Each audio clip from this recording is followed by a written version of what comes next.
नौजवान था और यतीम भी था। शौक बन गया दीन पढ़ने का। महल्लेदार इलाके वाले कहने लगे कहाँ से कमाएगा, ना बाप है, ना माँ है, ना घर है, कहाँ से।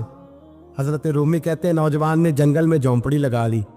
वहाँ वो सुबह मदरसे जाता, शाम को जंगल में रहता, वहाँ अल्लाह अल्लाह करता, सबक याद करता। एक दिन बादशाह की बेटी रास्ता भूल गई, जंगल में आई सहेलियों के साथ, बॉडीगार्ड भी साथ थे पर रास्ता भूल गई। खोती खोती शाम हो गई, ऐसी खोई कि जब रात गहरी हो गई तो आके उस नौजवान के पास रुकी और चिल्लाने लगी। शेर के दहाड़ने की आवाज आती है, भेड़िए के बोलने की आवाज आती है। नौजवान अकेला, सहेलियां बिछड़ गई, गार्ड बिछड़ गए।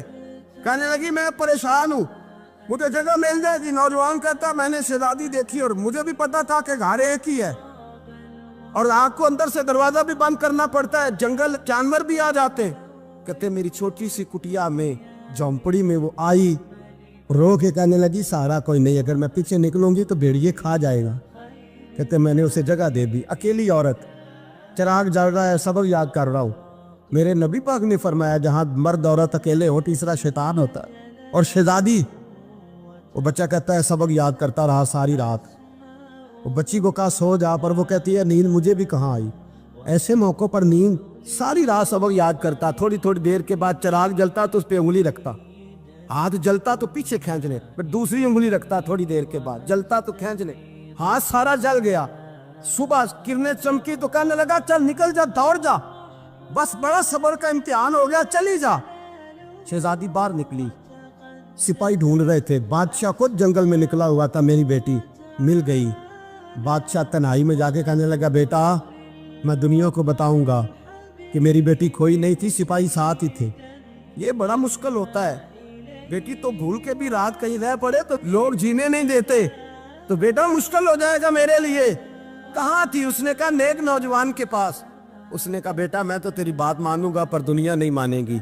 अगर उस नौजवान ने किसी को बता दिया कि तू उसके पास थी तो फिर लोग मेरा जीना मुहाल कर देंगे। बेटा मैं मर जाऊंगा, मेरी मजबूरी ये है कि वो कहीं राज ना उगल दे वो नौजवान, उसे कत्ल करना पड़ेगा। औरत ने मिन्नतें की, उस बेटी ने कहा मेरे मौसम को मारोगे, रोई। और वो कहने लगा मैं बादशाह, वो मेरा अपना वकार है, मैं उसको छोड़ नहीं सकता। गिरफ्तार कर लाए सिपाही। वक्त तय हो गया सजा का। अकेले कारकोशरी में रखा गया, जो उसके खास एतबार वाले थे उनकी ड्यूटी लगाई।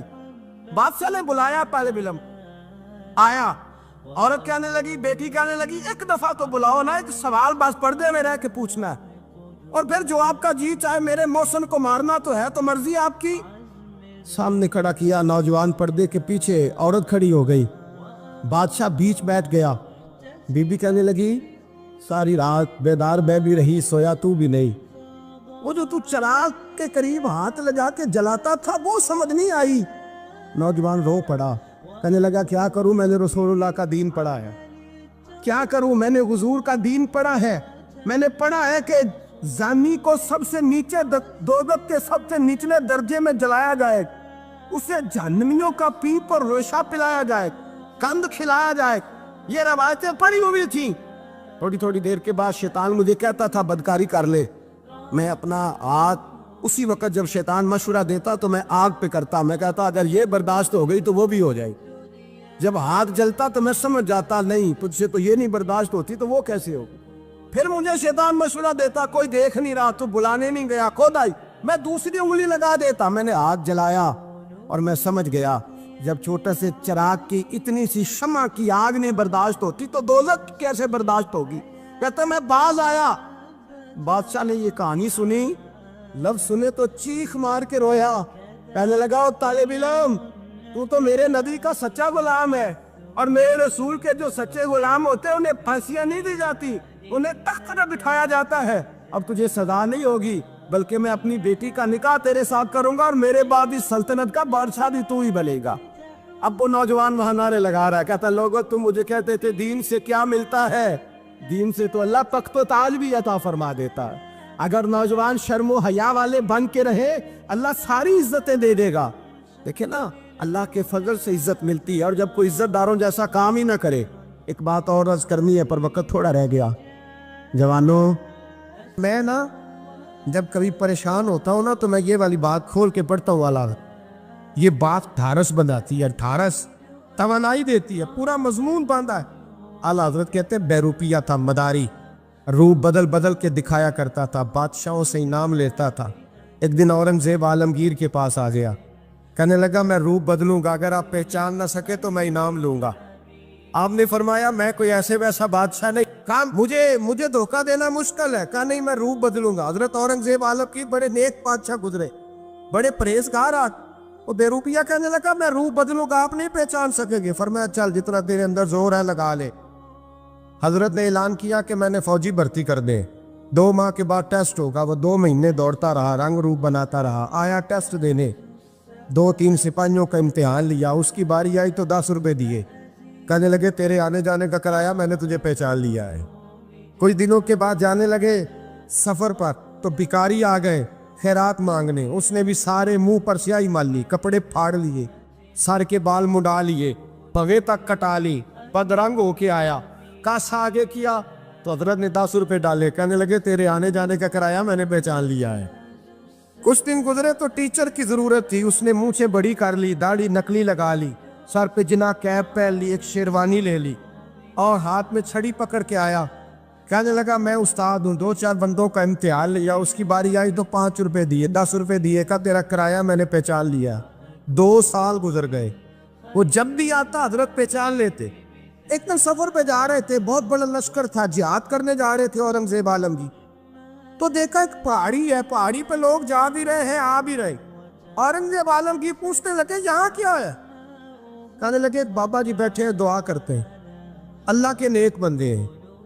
اورنگزیب کہنے لگے یار پرانے لوگ سارے ہی اللہ والوں کو مانتے, یہ بھی مصیبت آئی ہے جتنی نہیں آئی ہے, سارے لوگ ہی مانتے. کہنے لگے ذرا میں دعا نہ کرا لوں, بچے کام جا رہا ہوں. اورنگزیب بادشاہ تھے, بادشاہ لوگ نازک مزاج ہوتے ہیں. گھوڑے سے اترے, بڑی مشکل سے پہاڑی پہ چڑھے, اوپر گئے تو لائن لگی ہے. بابا جی غار میں بیٹھے, کہنے لگے میں نے ملنا, میں اورنگزیب ہوں. انہوں نے کہا ہمارا بابا اس طرح کا پیر نہیں کہ امیر آئے تو رنگ اور ہو, غریب آئے تو اور ہو. یہاں اگر ملنا ہے تو لائن میں لگ جاؤ, سب ایک جیسے. اب لائن میں کھڑے ہو گئے, 50 آدمی آگے تھے. کہتے ہیں 51واں نمبر تھا. تھک گیا دھوپ میں کھڑا کھڑا.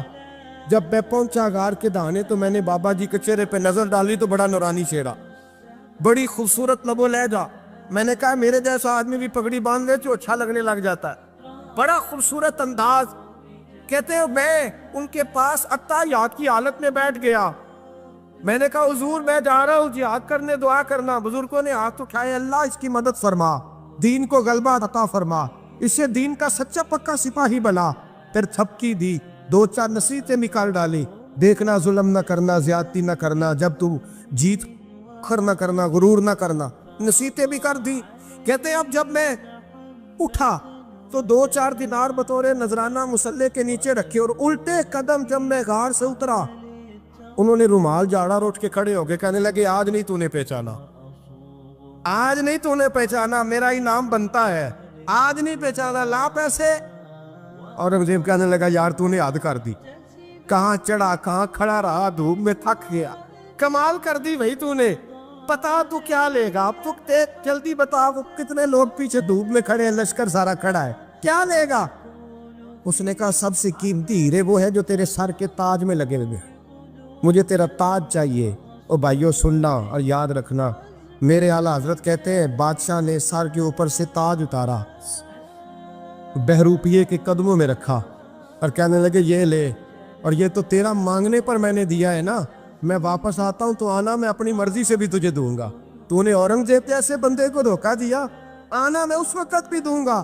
وہ دے کر بس بات ختم ہو گئی, حد ہو گئی. دے کر کہتے ہیں جب میں پلٹا نا واپس, بہروپیے نے آواز دی بادشاہ ٹھہر جا. تو میں نے پلٹ کے دیکھا تو کہنے لگے یہ اپنا تاج لے جا, اٹھا اور لے جا. میں نے کہا 2 سال بیت گئے تجھے محنت کرتے, آج قابو آیا تو لے جاؤ. کہنے لگا لے جا, مسئلہ سمجھ میں آ گیا. میں نے کہا مجھے بھی تو سمجھانا.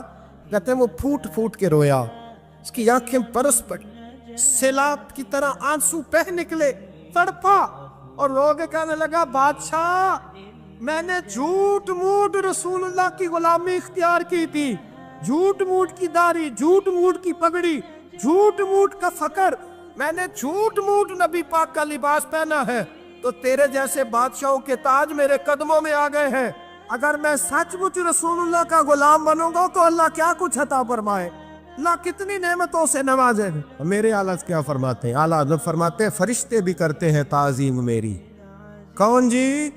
अल्लाह। ऐसा अकीदा भी कम मिलेगा जो बरेली के इमाम का अकीदा है, ऐसा भी कम। कहते हैं फरिश्ते भी करते हैं ताज़ीम मेरी। क्यों? फरमाने लगे फिदा हो के उन पर ये इज्जत मिली। बगदाद के एक दरवेश आलिम थे, तो वो जब भी नमाज पढ़ाते ना तो किसी ताजर की 2 बीवियों के बारे में दुआ मांगते। तो जो है मेरी बात पर, नमाज पढ़ाते तो कहते अल्लाह उस ताजर की 2 बीवियों को अपनी खास रहमतें अता फरमा। एक दिन लोग उनके गिर्द इकट्ठे हो गए, कहने लगे बाबा जी बताएं तो सही वो बीवियां कौन थी जिनके लिए आप दुआ मांगते। तो फरमाने लगे मेरे शहर का एक ताजर था, बहुत बड़ा ताजर था, मालदार था पर बे औलाद था। उसे बगदाद से मुल्क शाम जाना पड़ता था तिजारत करने, और कई कई महीने उसे शाम के मुल्क में रहना पड़ता था। उसने इस तरह किया कि वहां भी एक शादी कर ली। तो जो है ना मेरी बात पर, क्या कर लिया उसने? दूसरी शादी करना मर्द के लिए जायज़ है, तीसरी करना भी, चौथी करना भी भैया के वक्त, मगर अगर इंसाफ कर सके तो।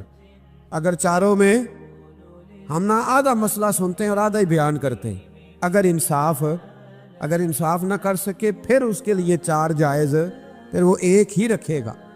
तो अजीज दोस्त, दूसरा निकाह कर लिया, शादी हो गई। अब वो वहाँ कुछ ज़्यादा वक्त गुजारने लगा, मालदार आदमी था, बीवी को मकान भी लेके दे दिया। अब वो जरा देर से आता वापिस, और जब आता भी तो उसके वो वाले अंदाज ना होते जो पहले हुआ करते थे। अब बीवी से बड़ा जासूस भी कोई नहीं होता, उसको तो पहले पता चल जाता है कि माजरा क्या है, उसे बड़ी खबर होती है। तो उसने महसूस कर लिया कि बदले बदले से मेरी सरकार नज़र आते। वो कहने लगी अब के जब आता जाता है तो इसके हालात कुछ बदले बदले से हैं, माहौल कुछ और है। उसने एक बूढ़ा आदमी जो उसका अजीज़ भी था और समझदार भी था उसको तैयार किया। कहने लगी अब के जब मुल्क के शाम जाए ना तो इसका पीछा करना और ख़बर करना कि कहाँ रहता है, कहाँ जाता है, क्या करता है। वो बूढ़े बुजुर्ग जो थे वो खातून के कहने पर कुछ उसने किराया भी दिया। वो उस ताजर के पीछे गए और वापस आके खबर दी। कहने लगे कि ये तो 2-3 साल बीत गए, इसने वहाँ भी शादी की हुई है, तुझे बताया ही नहीं। बीवी बड़ी समझदार थी, हौसला मंद, ज़ीरत, उसने शोर नहीं मचाया। उसने कहा कि मैं ना अब जब आएगा ना तो तरीके से बात करूँगी और पूछूंगी कि ऐसा क्यों किया। और ये भी उसने आके बताया कि अगर तेरे साथ निकाह के बाद उसे औलाद नहीं मिली तो औलाद वहाँ भी कोई नहीं, कि मुकम्मल तफसीलात। अब जब इस दफ़ा खामद आया तो आते ही वो बीमार हो गया, कमज़ोर होने लगा। अब खातून ने मुनासिब नहीं समझा कि आते ही धड़ाम से मैं उसके सर पर ये ठोड़ दूँ कि तूने निकाह किया हुआ है और मुझे बताया नहीं। वो जरा तसल्ली में रही, कुछ वो बीमार था, हौसला रखा, खिदमत करती रही। कुछ दिन गुजरे तो वो ताजर इंतकाल कर गया, फौत हो गया। अब राज खोल न सका, इद्दत गुजारी, और जब सारा माल जमा किया ना तो अशरफियों की बोरियां भर गई। सारा माल उस बीबी का, 4 बोरियों में अशरफियां, 4। यहाँ तो पेट का दोज़ख है, माज़ अल्लाह, भरता ही नहीं। हाल मिन मजीद, हाल मिन मजीद। वो जो कहते थे ना कि बस बाहर चला जाऊं और बाहर मैं कुछ थोड़े से पैसे कमा के 2-3 साल में लौट आऊँगा, फिर यहाँ आके कोई कारोबार करूँगा, वो गए हैं तो वापस नहीं आए। वो जो कहते थे ना बस मैंने इतना सा कारोबार करना है कि मकान बन जाए, उन्होंने 4 मकान भी बना लिए हैं, लेकिन ब्रेक हल में मजीद की दौड़ है। अब 4 बोरियां उस औरत ने छुपाए रखी। कोई बंदा नहीं जानता बगदाद में कि मुल्क के शाम में ताजर की दूसरी बीवी भी है। जब वो फारिग हुई तो उसने उस बूढ़े जासूस को फिर बुलाया और 2 बोरियां ऊंट पे रखी, खुद भी साथ बैठी और मुल्क के शाम गई। अल्लाह अकबर। वह बुजुर्ग कहते हैं मैं ऐसे नहीं दुआ करता। उसको जाके कहने लगी मैं अकेली वारिस नहीं हूँ, आधे की वारिस तू भी है। मैं अकेली वारिस नहीं, ये तक़सीम विरासत है, आधी की वारिस तू भी है। तो रख अपने पैसे, मुझे पता है उसने निकाह किया था पर मुझे बताया नहीं था, तो रख अपने पैसे, मैं तुझे दे रही हूँ, आधे तेरे हैं आधे मेरे हैं। उसने नजर उठाई तो रो पड़ी, कहने लगी नहीं अब ये सारे तेरे ही हैं, اگر تو اللہ سے ڈرتی ہے تو میں بھی رب سے ڈرتی ہوں، اگر تو مصطفیٰ کریم کا کلمہ پڑھتی ہے تو میں بھی اسی نبی کی ماننے والی ہوں۔ کہا بات کیا ہے، میرا کیوں ہے سارا؟ تو وہ خاتون کہنے لگی وہ 2 سال 3 سال سے میرے ساتھ نکاح تھا اور اس نے بتایا تھا مجھے کہ میری بیوی بھی ہے، اور میں غریب تھی تو میرے والدین کو بھی بتایا تھا کہ میری دوسری شادی ہے۔ یہ مکان اس نے مجھے لے کے دیا تھا، میرے تمام اخراجات وہ پورے کرتا تھا، نان و نفقہ کا خیال رکھتا تھا، لیکن اب کہ جب وہ آیا تو وہ بیمار تھا۔ اس نے مجھے بتایا کہ مجھے طبیب نے بتایا ہے کہ میں شدید بیمار ہوں، شاید بچ نہ سکوں۔ تو کہنے لگی وہ مجھے کئی لاکھ روپے بھی دے گیا اور جاتے دفعہ مجھے طلاق بھی دے گیا، فارغ کر گیا۔ کہنے لگا تو جہاں چاہے میرے بعد نکاح کر سکتی ہے، اور کہنے لگا میں چاہتا تھا پہلی بیوی کو بتا دوں، موقع نہیں بنا اور اس کا دل نہ ٹوٹے، بتا نہیں پایا، لہذا وہ مجھے ڈھیر سارے پیسے دے چکا ہے، سارا میرا حصہ مجھے پہلے سے دے چکا ہے۔ میری بہن اب یہ 4 بوریوں میں سے 2 میری نہیں بلکہ 4 کی 4 ہی تیری ہے، تو ہی اس کی حقدار ہے۔ تو بزرگ کہتے ہیں مجھے بتاؤ جن کے اندر اس قسم کے تقوی کی جھلک ہو ان کے لیے ہر نماز کے بعد دعا مانگنی چاہیے کہ نہیں مانگنی چاہیے؟ حضرت عمر کے زمانے میں ایک نوجوان تھا، نیک تھا، مسجد جایا کرتا تھا رات کو۔ تو مسجد جا رہا تھا تو رستے میں ایک عورت نے دعوت گناہ دی، ابن عساکر نے اس کو لکھا ہے۔ تو نوجوان تھا، خواہشات تھی، کچھ طبیعت مائل ہو گئی، ابھی ادھر جا ہی رہا تھا کہ کسی نے آیت پڑھ دی والی من خاف مقام ربی جنتان، جو رب کے سامنے کھڑے ہونے سے ڈرے گا اللہ 2 جنتیں دے گا۔ واقعی ڈر گیا، وہ واقعی ڈر گیا، اتنا ڈرا کہ بے ہوش ہو کے گر پڑا۔ بیماری سے لوگ بے ہوش ہوتے ہیں، پیسے ڈوب گئے بے ہوش ہوتے ہیں، بچے کے غم میں بے ہوش ہوتے ہیں۔ سچ بتاؤ کبھی خوف خدا سے بھی بے ہوش ہوتا کوئی دیکھا ہے؟ ہمارے ہاں تو روز مرہ ہی نہیں ہے بھائی، اور بڑی باتیں ہیں بے ہوش ہونے کی، ڈرنے کی، غش کھانے کی۔ بے ہوش ہو کے گر پڑا، بوڑھے باپ کو کسی نے بتایا بچہ بے ہوش پڑا ہے، اٹھا کے گھر لائے، گھر لا کے کہا بیٹا کیا ہوا؟ نوجوان ہے، چڑھتی جوانی ہے پر پاکیزہ بڑی ہے۔ کہنے لگا ابا جی گناہ کی طرف چلا گیا تھا پر میں نے آیت سن لی جو اللہ کے سامنے کھڑے ہونے سے ڈرے گا رب 2 جنتیں دے گا، میں ڈر گیا تھا، رب واقعی 2 جنتیں دے گا۔ باپ رو پڑے، ابا جی کی آنکھوں میں آنسو آئے اور کہا پتر اللہ بڑا مہربان ہے، اس کے وعدے سچے ہیں، واقعی 2 جنتیں دے گا۔ اس نے پھر ایک چیخ ماری اور اس طرح کی ماری کہ اس کی روح ہی پرواز کر گئی، روح ہی پرواز کر۔ کشتگان خنجر تسلیم را، عشق کی خنجر سے قتل ہو گئے لوگ۔ صبح حضرت عمر کو پتہ چلا کہ انہوں نے تو رات جنازہ بھی پڑھ دیا، تدفین بھی کر دی۔ جناب عمر فرمانے لگے اتنا نیک نوجوان خوف خدا سے دنیا سے چلا گیا، مجھے کیوں نہیں بلایا میں جنازہ پڑھتا؟ فاروق اعظم فرما رہے ہیں میرا شوق تھا میں اس کا جنازہ پڑھتا۔ کہ حضور